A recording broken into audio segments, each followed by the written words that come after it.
so we can get the mat closer to where we're going. Actually, and we got it braced against the wall, so it's okay. We're going to get you down on your stomach, first of all. Facing the chair. Well, I don't care. We're just showing this. And this is how you can get a person into the quadruped position. We're going to show them first. So I'm going to have you get up here on your hands and knees. Not yet. Get down there. You don't have to do it. I'm just demonstrating the position to you now. We're going to do now on your hands and knees, and we'll do a little balance exercises in this position. And keep in mind, the balance exercises and all these positions in the developmental sequence, it's not that I ever expect this paraplegic person to get on her hands and knees and have to balance. But by stimulating her balance reactions in this person, it will carry, in this position, it will carry over to when she's doing gait training, you know, and when you're trying to get in and out of the bed, just to help you work on your balance and your, you know, trunk control. So there's a couple ways you can get into quadruped. One is to just pull on their as-is.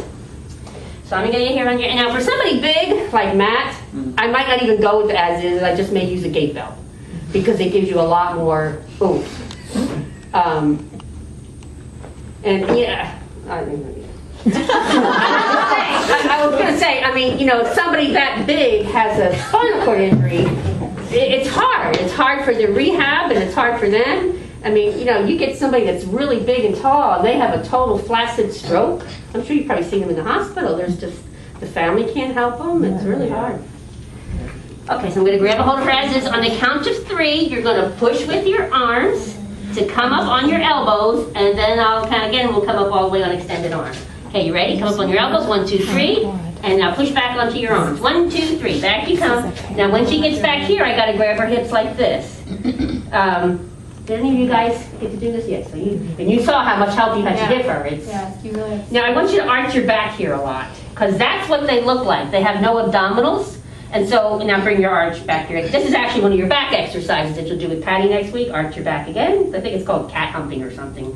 Cat arch, whatever. But you can just keep your back in a neutral position, because I don't want you to stay in that tilt. It'll hurt your back. But see, we have to support her here, and then we may have to give her some support. Let me see you lift up your left arm. There you go. Right, now lift up your right arm. There you go. Now for the creeping, it's reciprocal. So I'm going to help you move a little forward on the mat here. I would lay her down. Go down onto your hands and knees now. Go all the way down onto your elbows, and then all the way down. We can let her go down to rest like that. The other way we can get into quadruped is, let's come back up in this direction. Ready? 1, 2, 3. Come up. Then we can have her go down on her side. Let's go down to this side, into a side sitting position, where she just lowers her hips down. And we did this too. Keep this arm straight. There you go. We did that too with Patricia. Put her in a little side sitting position, because it's comfortable. She can rest there for a second. She's stable. She's not going to fall. And then if I want to get her back up, you ready? 1, 2, 3. Back up we go into quadruped. And here she is. Okay, so now for the creeping, you're going to put your right arm out forward. Go ahead.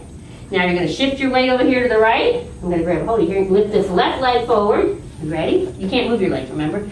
Move your left arm out. Shift your weight over to this leg. Lean this way. I'm going to have this leg. That's okay. I didn't tell you that yet. On a practical, do not do that. If you move before your PTA gives you the cues, they're going to lose points. So don't get ahead of the game. Okay, now lean your weight to the right, and I'll help you with the left leg. Okay, now move this arm out. Shift left. Move right.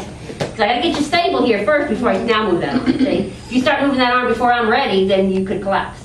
Okay, and so that's how you have to help them creep. And that's what we would do to kind of get her over here to the chair.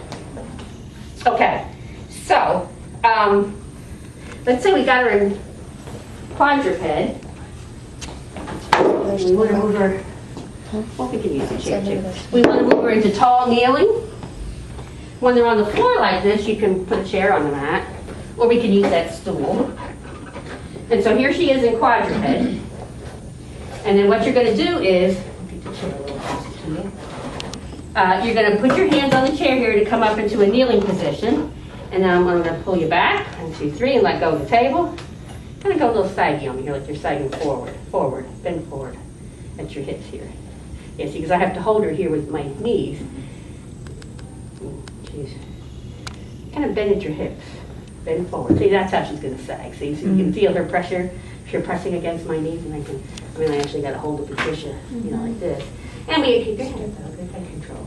And we can have her do stuff with her arms. Reach over there toward the flowers. Reach, reach, reach, reach.